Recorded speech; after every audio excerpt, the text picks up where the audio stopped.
तो इस क्लास में हम छायावाद उत्तर समीक्षा की अगली धारा प्रगतिवादी समीक्षा का अध्ययन करेंगे।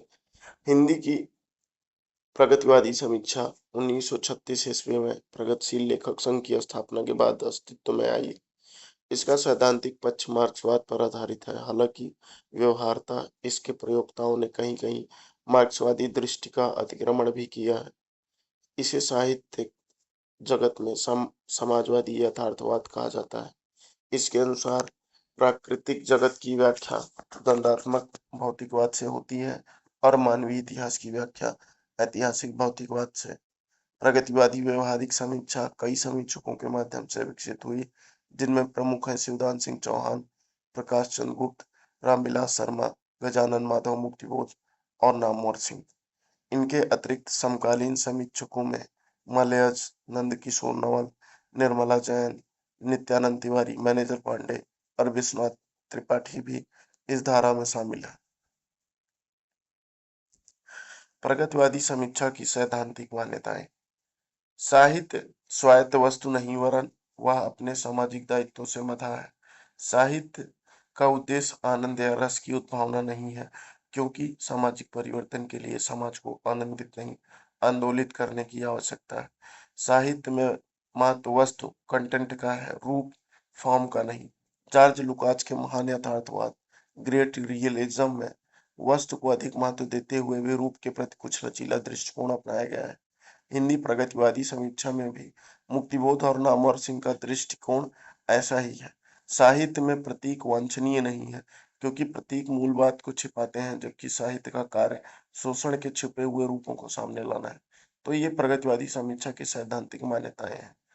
हिंदी में प्रगतिवादी जिसको मार्क्सवादी भी कहा जाता है, आलोचनात्मक समीक्षा के प्रणेता शिवदान सिंह चौहान है।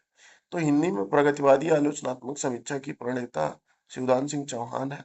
प्रगतिशील साहित्य की आवश्यकता नामक विशाल भारत 1937 में प्रकाशित हुआ। प्रगतिशील साहित्य की आवश्यकता नामक निबंध विशाल भारत 1937 में प्रकाशित हुआ।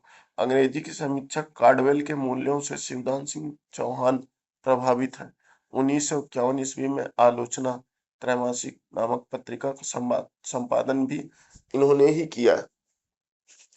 सन 1946 ईस्वी में अपने लेख साहित्य की परख में शिवदान सिंह चौहान ने विजयी विश्व तिरंगा प्यारा को महान रचना बताने वाले अमृत राय तथा भारतेंदु को शेक्सपियर से बड़ा बताने वाले रामविलास शर्मा का प्रतिरोध करते हुए इन्हें संकीर्ण राष्ट्रवाद तथा कुत्सित समाजशास्त्र का उदाहरण बताया है। तो बात यह है कि अमृत राय ने विजयी विश्व तिरंगा प्यारा को महान रचना बताया था और रामविलास शर्मा ने भारतेंदु को शेक्सपियर से बड़ा बताया था, जिसका विरोध किया था शिवदान सिंह चौहान ने साहित्य की परख नामक लेख में, जो 1946 में प्रकाशित हुआ था। इन्होंने संकीर्ण राष्ट्रवाद और कुत्सित समाजशास्त्र का उदाहरण बताया था। आलोचना तथा काव्य और आधुनिक कविता का मूल्यांकन डॉक्टर इंद्रनाथ मदान की आलोचनात्मक कृतियां हैं। इंद्रनाथ मदान की आलोचकीय दृष्टि में किसी भी तरह का पूर्वाग्रह या फिर किसी भी तरह के वादों का अभाव दिखाई देता है। मार्क्सवादी आलोचक प्रकाश चंद्र गुप्त ने खुद को ध्वंसात्मक आलोचना से दूर रखते हुए सर्जनात्मक मूल्यों का पक्ष लिया है। अब हम आगे बात करेंगे डॉक्टर रामविलास शर्मा की। तो डॉक्टर शर्मा मूलतः एक मार्क्सवादी रचनाकार है, किंतु उन्होंने अपने सृजनात्मक विवेक से मार्क्सवाद का एक प्रगतिशील संस्करण तैयार किया। उन्होंने हिंदी समीक्षा की चर्चा करते हुए जिन क्षेत्रों को छुआ, उनमें संस्कृत और अंग्रेजी साहित्य, भाषा विज्ञान, इतिहास, मार्क्सवाद, उपनिवेशवाद, समाजशास्त्र और दर्शनशास्त्र जैसे विषय परस्पर संलयित होकर व्यक्त हो गए। उनकी आलोचना का काल 1938 ईस्वी से शुरू होकर 2000 ईस्वी तक 62 सालों में विस्तृत है। प्रेमचंद 1941 ईस्वी डॉक्टर रामविलास शर्मा की पहली आलोचनात्मक पुस्तक है। इस किताब में डॉक्टर शर्मा ने मार्क्सवादी समीक्षा सिद्धांतों के आधार पर प्रेमचंद का विश्लेषण किया है। प्रेमचंद और उनका युग 1952 ईस्वी डॉक्टर रामविलास शर्मा की दूसरी आलोचनात्मक पुस्तक है। इस किताब में डॉक्टर रामविलास शर्मा ने प्रेमचंद के साथ तत्कालीन साहित्यिक आंदोलनों का विश्लेषण किया है। उन्होंने आलोचकों में रामचंद्र शुक्ल, उपन्यासकारों में प्रेमचंद तथा कवियों में निराला सर्वाधिक प्रिय हैं।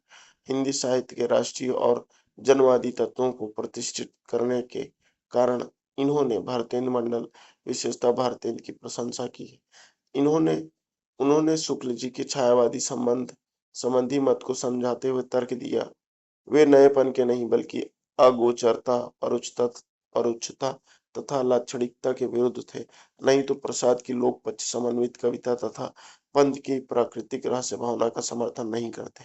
रीत काव्य के संबंध में उन्होंने डॉक्टर नागेंद्र के मत का खंडन करते हुए शुक्ल के जी के मत की पुनः प्रतिष्ठा की तथा संत साहित्य की समीक्षा में शुक्ल जी के अधूरे कार्य को पूरा करते हुए उनके उसके महत्व का उल्लेख किया। डॉक्टर शर्मा की आलोचना डॉक्टर शर्मा की आलोचना का चरम बिंदु निराला की साहित्य साधना है। वे सौंदर्य की वास्तुगत सत्ता और सामाजिक विकास नामक निबंध में सौंदर्य को केवल व्यक्ति या विषय में नियत करने के स्थान पर दोनों की अंतरक्रिया के रूप में देखते हैं। डॉक्टर शर्मा अपने साहित्यिक दृष्टिकोण के साथ साथ अपनी विध्वंसात्मक आलोचना शैली के लिए भी प्रसिद्ध हैं। पहले वे अपना शत्रु तय करते हैं, फिर उसके विचारों को पढ़कर तथा संभावित विचारों की कल्पना करके वे आक्रामक शैली में समीक्षा लिखते हैं। इस दृष्टि से पंथकृत स्वर्ण किरण और स्वर्ण धूल महत्वपूर्ण की समीक्षाएं महत्वपूर्ण है।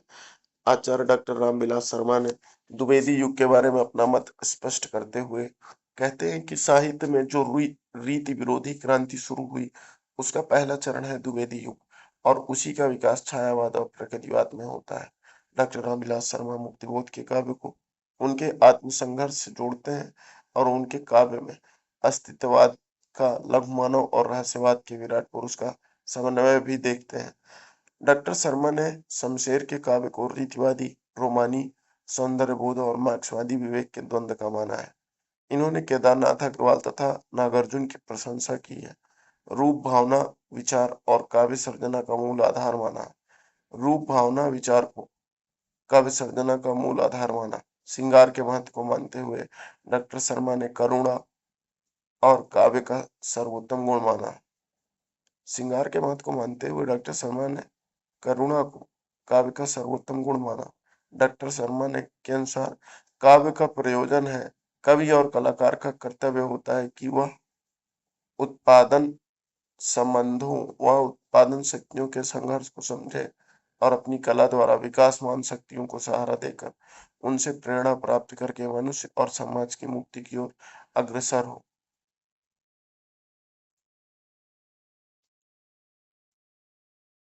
डॉक्टर रामविलास शर्मा की हिंदी जातीय समीक्षा दृष्टि। रामविलास जी के यहाँ जातीयता के भाषाई, राजनीतिक, सामाजिक एवं सांस्कृतिक सभी संदर्भ अनिवार्य है। रामविलास जी के लिए जातीयता नेशनैलिटी एवं उपराष्ट्रीयता के अर्थ में है। उन्होंने लोक जागरण और हिंदी साहित्य नामक अपनी पुस्तक में हिंदी के लोक जागरण परंपरा वाले साहित्य के आधार पर हिंदी जाति के साहित्य की विवेचना की है। आलोचना में उन्होंने साम्यवादी आदर्श को, जो हिंदी में जातीय संदर्भ में स्थापित करने का प्रयास किया, उत्तर भारतीय हिंदी भाषी राज्यों को उन्होंने हिंदी जाति के रूप में संगठित करने की परिकल्पना रखी। रामविलास शर्मा की मान्यता थी कि इस इलाके में हिंदी जाति की चेतना बहुत कम होने के बावजूद इतिहास की विशिष्टताओं और किसानों मजदूरों की वर्गीय स्थिति के कारण ऐसी जातीय पहचान बनाने की भरपूर संभावनाएं हैं। उन्होंने लोक जागरण, नव जागरण, प्रगतिशील आंदोलन आदि के संदर्भ में 1000 वर्षों के हिंदी साहित्य को विवेचित किया, आलोचित किया है। जातीय दृष्टि के आधार पर उन्होंने तुलसी को हिंदी जातीय स्मृति का सबसे बड़ा कवि माना है। इसी दृष्टि से भारतेंदु युग, द्विवेदी युग का मूल्यांकन करते हुए इसे भारतीय नवजागरण के अंग के रूप में हिंदी क्षेत्र का नवजागरण कहा है। अब आगे हम बात करेंगे डॉक्टर नामवर सिंह की। तो डॉक्टर नामवर सिंह हिंदी साहित्य में रूप के विश्लेषण को ध्यान में रखते हुए रूप और वस्तु के द्वंद्वात्मक तनाव को रेखांकित करते हैं। आचार्य रामचंद्र शुक्ल की तरह नामवर सिंह रूपवाद या कलावाद के खतरों के प्रति सजग हैं। समाज शास्त्र की कुंठित धारा और कलावाद के ह्रासोन्मुख नजरिए के खिलाफ डॉक्टर नामवर सिंह हमेशा प्रयत्नशील रहे। Doctor Namvar Singh Rene Wellek और एफ आर लिविस की तरह आलोचक हैं, सिद्धांत शास्त्री नहीं। डॉक्टर नामवर सिंह ने अपना आलोचना जीवन हिंदी के विकास में अपभ्रंश का योगदान से शुरू किया है। उनके अनुसार भावधारा के विषय में अपभ्रंश से हिंदी का जहाँ केवल ऐतिहासिक संबंध है, वहाँ काव्य रूपों और छंदों के क्षेत्र में उस पर अपभ्रंश की गहरी छाप है। हेमचंद के प्राकृतिक व्याकरण में अपभ्रंश के उद्धृत दोहों की नामवर ने व्याख्या की है। 12 अध्यायों में विभक्त छायावाद नामक कृति में विभिन्न अध्यायों के विवेच्य विषयों को सूचित करने के लिए जो शीर्षक दिए गए हैं, उनमें से अधिकांश छायावादी कवियों की पंक्तियों के ही टुकड़े हैं। छायावाद की अन्यतम कृति कामायनी की प्रतीकात्मकता एवं रूपकथ पर नामवर सिंह ने विचार किया है। यह भारत की आधुनिक सभ्यता का प्रतिनिधित्व महाकाव्य है। नामवर सिंह ने निराला की लंबी कविताओं, सरोज स्मृति और राम की शक्ति पूजा का विश्लेषण किया है। कथा साहित्य में प्रेमचंद तथा उनके समकालीनों ने साथ ही साथ उन्होंने नई कविता की तर्ज पर नई कविता के तमाम कथाकारों का भी सहानुभूति एवं संवेदना के धरातल पर विश्लेषण मूल्यांकन किया है। अपने निबंध कलात्मक सौंदर्य के आधार में प्रयोगवादियों द्वारा काव्य के शिल्प पक्ष पर ज्यादा बल देने की वजह से उनकी आलोचना की है। नई कविता संबंधी इनकी नई कई मान्यताओं पर मुक्तिबोध का प्रभाव देखा जा सकता है। कविता के नई प्रतिमान में नामवर जी ने मुक्तिबोध के प्रसिद्ध कविता अंधेरे में की समीक्षा कर सबके लिए समीक्षा का द्वार खोल दिया। आधुनिक साहित्य की प्रवृत्तियां नामक प्रस्तुत पुस्तक में डॉक्टर नामवर सिंह ने आधुनिक काव्य आंदोलनों, छायावाद, प्रगतिवाद, प्रयोगवाद का विश्लेषण किया। एक साहित्यिक की डायरी की समीक्षा में लिखते हैं कि जो नई कविता निम्न वर्ग के जीवन संघर्ष को यथार्थ के धरातल पर व्यक्त करती है, उसके केंद्र में मुक्तिबोध है, अज्ञेय नहीं। दूसरी परंपरा की खोज नामक पुस्तक में आचार्य हजारी प्रसाद द्विवेदी की महत्ता को स्वीकार करते हुए भारतीय लोकोन्मुखी सांस्कृतिक चेतना का मूल्यांकन भी करते हैं। इन्होंने लिखा है कि हिंदी कविता की अपेक्षा कहानी में स्वस्थ सामाजिक शक्ति कहीं अधिक है और आज उपन्यास की तरह कहानी सामाजिक परिवर्तन के लिए रोज जोरदार साहित्यिक शस्त्र का काम कर रही है। तो आगे की वीडियो में हम मुक्तिबोध की बात करेंगे।